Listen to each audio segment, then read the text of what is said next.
السلام علیکم ورحمۃ اللہ وبرکاتہ۔ میں آپ کا ہوسٹ رضوان شاہ۔ آج ایک ایسے رومی شخص کی کہانی آپ کے سامنے بیان کرنے لگا ہوں جو کہ اس نے خود بیان کی ہوئی ہے۔ اس میں یہ ایک ایسی عورت کی کہانی ہے جس کا خاوند فوت ہو چکا تھا اور وہ اپنے باپ اور ایک بیٹی کے ساتھ رہ رہی تھی اور بہت زیادہ غریب تھے۔ حالات ایسے تھے کہ کبھی دن کو کھانا مل جاتا تو رات کو نہ ملتا، اور اسی طرح اسی حال کے اندر وہ پھر بھی اللہ تعالیٰ کا شکر ادا کرتے رہتے اور اللہ تعالیٰ کی نعمتوں کا شکر ادا کرتے رہتے، اور اسی طرز زندگی اور سپینڈنگ آف لائف اسی طرح وے سے چل رہا تھا۔ ایک دن ایسا آیا کہ گھر میں کھانے کو بھی کچھ نہیں تھا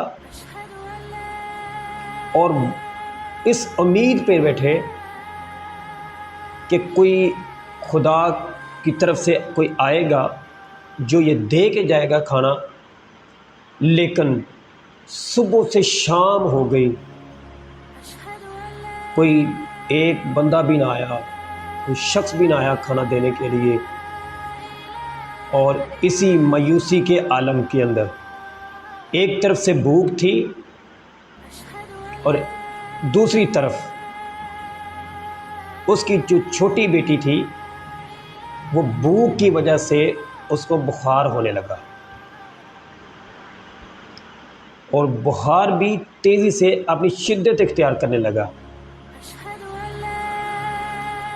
اب ایک طرف سے بھوک ہے، دوسری طرف سے بخار نے شدت پکڑی ہوئی ہے، اور یہاں پہ یہ اتنا بے بسی اور بے کسی کا عالم ہے کہ وہ چاہ کر بھی کچھ نہیں کر سکتی، اور وہ اپنے اس غم کو لے کر کے اس کے آنکھوں میں بے اختیار آنسو چلے جا رہے ہیں کہ وہ کچھ نہیں کر سکتی اور اپنی بیٹی کے لیے بھی کچھ نہیں کر سکتی، حتیٰ کہ اس کے پاس کچھ بھی نہیں ایسا ہے جو کہ وہ خرید کے لا سکے، اپنی بیٹی کی دوائی خرید کے لا سکے، کچھ بھی نہیں ہے۔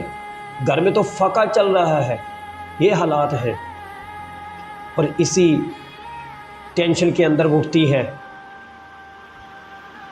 اور تھوڑی دور جا کر سوچنے لگتی ہے، اور پھر سوچتے ہوئے اسے خیال آتا ہے اور اوپر نگاہ اڑاتی ہے آسمان کی طرف اور اپنے ہاتھ کو بلند کرتی ہے اور اللہ تعالیٰ کی طرف یہ پکار کے کہتی ہے کہ اے مالک کائنات، میں تجھی سے مدد طلب کرتی ہوں، تجھی کو پکارتی ہوں، تیرے سوا میرا کوئی یہاں سپورٹ کرنے والا نہیں ہے، تیرے سوا مجھے یہاں کوئی دینے والا نہیں ہے، تو ہی سچا مالک ہے، پوری کائنات کا خالق ہے۔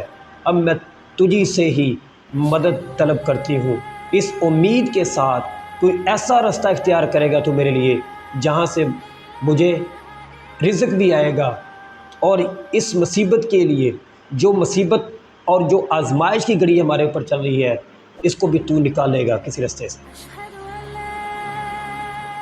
اب وہ یہ دعا کر کے واپس آتی ہے تو اپنی اس بیٹی کے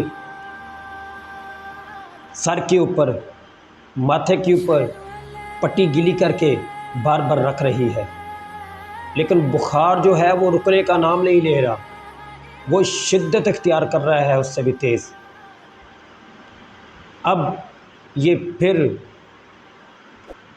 اٹھتی ہے اور وضو کرتی ہے، وضو کر کے اللہ کے حضور دعا گو ہو جاتی ہے۔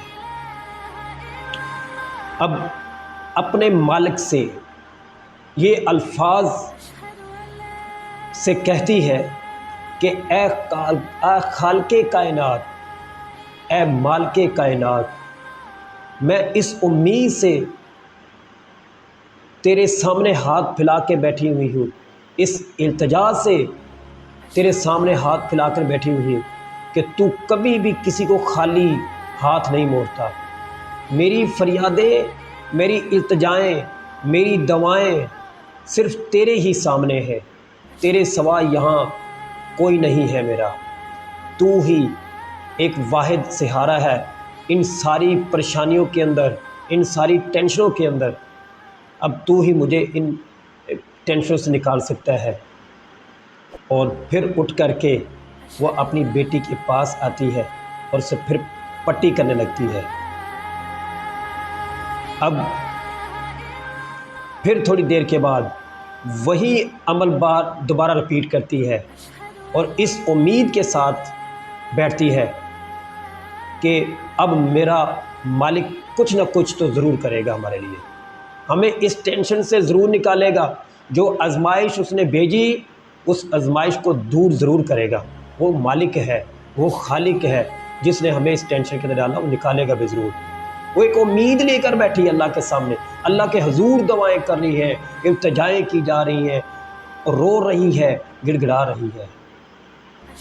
اب دوبارہ جب یہ ساری فریادیں التجائیں کر کے واپس اٹھ کر کے آتی ہے اپنی بیٹی کے پاس، تو بیٹی کو پٹی گلی کر کے ماتھے کے اوپر رکھتی ہے۔ تھوڑی دیر کے بعد، رات کا پہر ہے، تھوڑی دیر کے بعد دروازے پہ دستک ہوتی ہے۔ تو بیٹی باپ سے کہتی ہے پاپا جی جا کے دیکھیے گا، جو ان کے ساتھ ان کا والد رہ رہا ہے، خامہ تو فوت ہو چکا۔ اب والد اور بیٹی ایک دوسرے کو بڑے حیرت طریقے سے ایک دوسرے کو دیکھ رہے ہیں، حیرت زدہ ہے کہ اس رات کے پہر میں کون ہوگا جو دروازے پہ آ گیا۔ انہیں ایسے لگا کہ شاید کوئی وہم ہو۔ پھر کچھ دیر کے بعد پھر دوبارہ سے دروازے پہ دستک ہوتی ہے۔ باپ جا کے دروازے کے پاس جاتا ہے، کہا جی کون ہے صاحب؟ کہا میں ڈاکٹر ہوں۔ ڈاکٹر؟ یہ بڑی حیرت کی بات تھی، کس نے بلایا اس کو؟ ہم نے تو کوئی بلایا ہی نہیں ہے، ہمارے پاس تو کوئی فون موبائل وغیرہ ہی نہیں ہے۔ اب جلدی سے دروازہ کھولا، ڈاکٹر آیا، کہاں ہے؟ یہی پہلے الفاظ بولے، کہاں ہے وہ مریضہ؟ وہ مریض کہاں ہے بچی؟ اور ماں اس کے پاس لے کے گئی، اس نے اس کا بخار چیک کیا، انجیکشن لگوایا، دوائی دی، اور بعد میں ڈاکٹر جب جانے لگا نا تو اسے یہ کہنے لگا کہ لائیں میری فیس۔ اب وہ خاتون اور اس کا باپ اتنے پریشان ہو گئے کہ اب وہ بیوی بڑے التجا سے، بڑے طریقے سے، بڑے ادب و احترام سے اس سے یہ کہنے لگی، ڈاکٹر صاحب ہمارے پاس تو 1 روپیہ بھی نہیں ہے، آپ کی دوائی کے پیسے نہیں ہیں ہمارے پاس۔ ڈاکٹر نے کہا اے بی بی اگر پیسے نہیں تھے تو مجھے رات کے وقت کیوں ڈسٹرب کیا، میری نیند کے اندر کیوں خلل ڈالا، اور مجھے فون کیوں کیا گیا، کیوں فون کیا گیا اگر آپ کے پاس پیسے نہیں تھے؟ تو بیوی نے یہ کہا، اس خاتون نے یہ کہا، اس عورت نے کہا کہ آپ یقین کر سکتے ہیں، آپ فون کی بات کرتے ہیں، ہمارے پاس تو پہلے فون ہی نہیں ہے، اول بات تو یہ ہے۔ آپ کو کس نے فون کیا؟ ہم نے نہیں بلوایا آپ کو، آپ واللہ علم آپ کو کوئی ایسا ڈاؤٹ لگا ہے، آپ کو کسی اور نے فون کیا ہے، آپ غلطی سے ہمارے گھر آ گئے۔ کہا یہ فلاں شخص کون ہے جس نے مجھے فون کیا؟ تو وہ خاتون کہنے لگی وہ فلاں شخص ہمارا ہمسایہ ہے۔ اب ڈاکٹر صاحب یہ بات سن کے جلدی سے باہر نکل آئے اور روانہ ہو گئے۔ کچھ تھوڑی دیر کے بعد دوبارہ دستک ہوتی ہے، دروازہ کھولا جاتا ہے، وہی ڈاکٹر اب آ کے کہتا ہے کہ بیٹی اب کیسی ہے، بخار کیسا ہے؟ اب کہا ٹھیک ہے، دوائی دیتے ہیں۔ جب جانے لگتے ہیں تو اس خاتون سے ایک بات کہتے ہیں، کہا مجھے بتائیے آپ نے ایسا کیا عمل کیا، اور میں یہ چاہ کر کے بھی، میں نے یہ کبھی سوچا بھی نہیں تھا کہ میں آپ کے گھر آؤں گا، میں تو کسی اور گھر کی طرف جا رہا تھا، لیکن میں آپ کے گھر کے اندر آ گیا اس بچی کو چیک کرنے کے لیے۔ یہ آپ نے کس طرح کا عمل کیا؟ اس خاتون نے وہ ساری داستان سنائی جو رات اس نے اپنے رب سے باتیں کی۔ کہا اب مجھے یقین ہو گیا ہے، اس بات کا مجھے یقین ہو گیا ہے کہ اللہ کی ذات نے آپ کی وہ التجائیں، وہ فریادیں ساری سنی اور مجھے آپ کی مدد کے لیے رات کے پچھلے پہر بھیجا ہے۔ اور وہ ساتھ میں جب تیسری بار آئے نا وہ صاحب، تو وہ ڈاکٹر جو تھے وہ اس بچی کے لیے، اس گھر کے لیے کھانے پینے کا راشن، بچی کی ادویات، اور پھر یہ بات اس نے اس خاتون سے کہی کہ مجھے اب آپ تینوں کی کفالت کی ذمہ داری میرے پہ ہے، مجھے اللہ کی ذات نے آپ کی مدد کے لیے بھیجا ہے۔ یہ بہت بڑا معجزہ ہے۔ اس سے ہمیں یہ سبق ملتا ہے، ہمیں کبھی بھی اپنے اللہ سے بے امید نہیں ہونا چاہیے، ڈس پوائنٹ نہیں ہونا چاہیے۔ جس مصیبت کے اندر، جس ٹینشنوں کے اندر اللہ تعالیٰ کی ذات ہمیں ڈالتی ہے نا، اس سے وہی ذات ہمیں نکالتی بھی ہے۔ ہمیں اس کے اوپر ایک پکا ایمان، پختہ بھروسہ اور پختہ یقین رکھنا چاہیے کہ اللہ کی ذات کبھی بھی ہمیں اکیلا نہیں چھوڑتی۔ جس مصیبت میں بھی ہمیں ڈالے گی، جس آزمائش کے اندر بھی ہمیں ڈالے گی، وہ صرف اس لیے ڈالے گی کہ وہ اپنے بندے سے پیار کرتا ہے۔ اور جب وہ ڈبل آزمائش کے اندر ڈالتا ہے نا، تو اللہ کی ذات اس بندے کو اتنا چاہتا ہوتا ہے کہ اپنے پاس کر لیتا ہے۔ وہ اپنے پاس کرنے کے لیے اللہ کی ذات اس بندے کے اوپر ڈبل آزمائشیں لے کے رہتا ہے، اور انہی آزمائشوں سے اللہ کی ذات پھر نکالتی بھی ہے، رستہ بھی دیتی ہے۔